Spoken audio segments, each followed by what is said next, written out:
All right, Shalom. Of course, I want to start off by giving all praises and glories unto Yahweh Ba'Shem Yahushai. The name of this video is going to be Debate and Perversion. Okay, Debate and Perversion. Okay. Now what you're looking at here is just a still shot that I took from the debate between ETT Yasha, myself, and Rock Upon him. Basically, it looks like I'm using the force against Rock Upon him here. But anyway, um, you know, looking back at the debate, which just isn't going to be totally focused around that. It's just going to be something separate, but I'm going to link it up with it. So, depending on when this video is released, the debate might not be out yet. Depends on when you're watching this. If you're watching it later in the year of 2020, just look up on YouTube, ETT versus Rock Upon him. You'll find the debate. Watch that and then come back to this. Or, watch this first and then go back to it. But just so you know, there will be spoilers. There could be some spoilers ahead, just to let you know on it. But I'll try to keep it minimal. Because the debate might not even be out yet. So I don't want to give away too many spoilers. So anyway, just a side note. ETT Yasha gave Rock Upon him a spiritual KO in that debate. I mean, Rock Upon him in that debate, Rock Upon him was tap dancing around those scriptures like the bottom half of Betty Ripson. Inside joke. Hey, you got to read the damn It novel to know what I'm talking about. But anyway, as this brother, ETT Yasha gave this brother absolute KO. I mean, this brother should be embarrassed, man. Rock Upon him should be embarrassed. That brother couldn't even bring out any scriptures to refute the information being presented.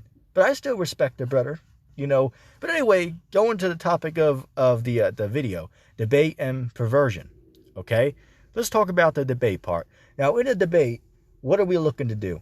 And this is what's the word I'm looking for? What was the brother's name? As Larkin Rose, right? As Larkin Rose, the author of The Most Dangerous Superstition, as he likes to say. And if you want to look him up to know who that is, just go on YouTube and look up a YouTuber by the name of Larkin Rose. You'll find it. First channel it pops up. But anyway, he always says that when you debate somebody, it's not that you're looking to actually enlighten the person who you're debating. That is, if it's a one-on-one, as in it's just you two people arguing or, having a debate and nobody else is watching or listening, right? If it's not being recorded, then yeah, you're going to want to, enlighten the person you're having a discussion with, of course. However, if you're having a discussion with somebody and there's people watching, say a live stream on YouTube, right? Or you're recording a video, it's being recorded. The main goal you should be focusing on is not to enlighten the person who you're having a debate with. All right, contrary to popular belief, the goal is not to enlighten that person. The goal of the matter is to enlighten the audience who is watching. And how do you do this? You try to make a fool out of the person who you are having a debate with. And how do you do that? Say, for an example, which you'll see if you watch the debate, you'll see what I'm talking about. But you ask them questions that shows how foolish the person's belief is. Okay, like when Rock Upon him said the mark of the beast is not the microchip, I showed him many different ways to refute that statement. So anybody who watches can see, well, I mean, yeah, Yasha has a great point there, that the mark of the beast has to be the microchip. It can't be a Sunday law. So, even though I did not change my opponent's view of the topic of discussion, I persuaded the ones who are watching the discussion, I persuaded them to what's the word I'm looking for? Right, inside joke. Shout out to anybody who knows what I'm referring to. But anyway, I persuaded, I guess one could say, the audience to listen to what I'm saying and seeing how foolish my opponent's belief is. So therefore, they can look into what I'm saying and find out that what I'm saying is true and the opponent is wrong. Okay, so what I'm talking about when I say the goal is not to enlighten the one who you're having a discussion with, unless it's a one-on-one conversation, as in not being recorded for others to see. Okay, then that's different. Then you're trying to actually enlighten the person of debate. It's very unlikely, and I've almost never saw it, other than maybe not even a handful of times, where you're in a debate with somebody or someone else is having a debate with somebody. I've never saw it, almost never saw it. Maybe a couple of times I've saw it, but that's like, 1% out of 100%. Thing I never saw was somebody actually changing their belief in a debate, as in a one-on-one debate. I've almost never saw it, other than just not even a handful of times. Very, very rare to see somebody actually say that their beliefs must be wrong in a debate. Very, very rare to see, right? Bear with me a second. Let me see. And let's deal with the perversion. Or I guess one word I should have said was persuasion. Okay, but we can deal with perversion. What do I mean by perversion? Say let's just give an example. How, let's say, what can I use? How all these Israelite groups, how they try to, bash Great Millstone and say, GMS teaches to, molest little children, which is just totally detestable. And GMS does not teach that. If you just listen to what they say, that's not what they're teaching. But out of pure hatred and pure ignorance, they're not going to acknowledge that. So they're going to resort to slander to try to not deal with the facts, like the whole age of consent issue, right? Nobody wants to acknowledge that. They just want to talk about slander and say, oh, these guys are trying to molest little children. But yet nobody wants to deal with the facts of the matter, that is, what we base everything upon. The scriptures say, we base everything around what the scriptures say, no matter if it's offensive, hurts other people's feelings or whatnot. Okay, everything is to be filtered through the scriptures. Okay, as it says in Matthew 10 and 11. What's lucky? 11 and 10. And blessed is the man who is not offended in me.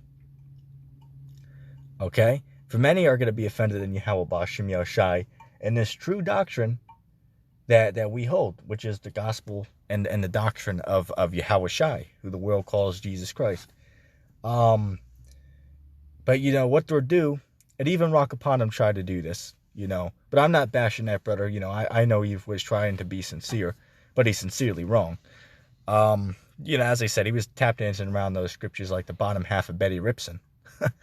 But anyway, getting back to the point, is that when we're trying to debate somebody, you want to try to point out how foolish their beliefs are and to support what your beliefs are. And now the goal is not to persuade the person you are debating into believing what you believe.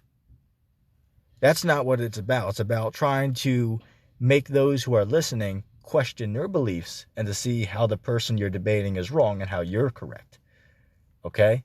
It's kind of like mind games, so to speak, right? Just like Napoleon Hill's Think and Grow Rich book, which is a great book, by the way, for anyone who hasn't read that. But he gave many examples in the book of men who never gave up on trying to what's the word I'm looking for? Accumulate, I guess we could say, wealth, and then by believing that they could do it, they ended up doing it. Okay, so that that's a very good book to read. Once again, Think and Grow Rich by Napoleon Hill.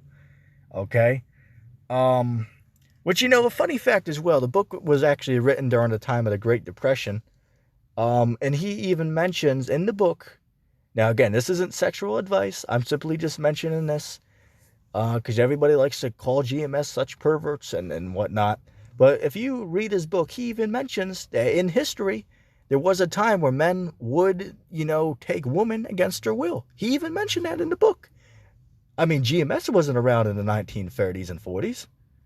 He simply mentioned that historically happened. And I mean, that man has nothing to do with the truth. He didn't even believe in the scriptures. But even he believed and knew that happened in history. Just pointing that out, even though that has nothing to do with the topic of discussion. And again, that's not sexual advice. I'm simply mentioning historical fact. But anyway, I don't want to make this too long. But the point of the message is very clear. Okay, that for one, Rakapanam got spiritually KO'd by ETT Yasha. Of course, that has to be, said once again, right? That Yasha gave Rakapanam a spiritual KO in that debate. And once again, as I said, I'll go over the message again, that when you're in a debate, the message that we should try to give is that the opponent is wrong and prove to our audiences why our beliefs are correct and why the opponent's beliefs are wrong. That is the main point of the debate. It's not to persuade the person you are debating, because almost never, except for a very, very rare time, will you actually see somebody admit that they were wrong with their belief in the debate. Okay? But anyway, back to, what I was saying, Napoleon Hill, right?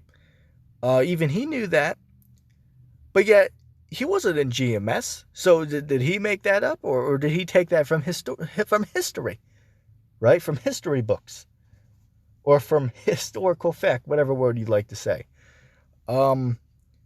So as I said, man, I'm pretty much going to end the video with that. If anybody made it this far, put hashtag ETT in the comment section down below. With that being said, of course, handshake and pat on the back to my brother Rakapanam. I'm not bashing that brother, just, having fun with him. But anyway, I'm going to say shalom.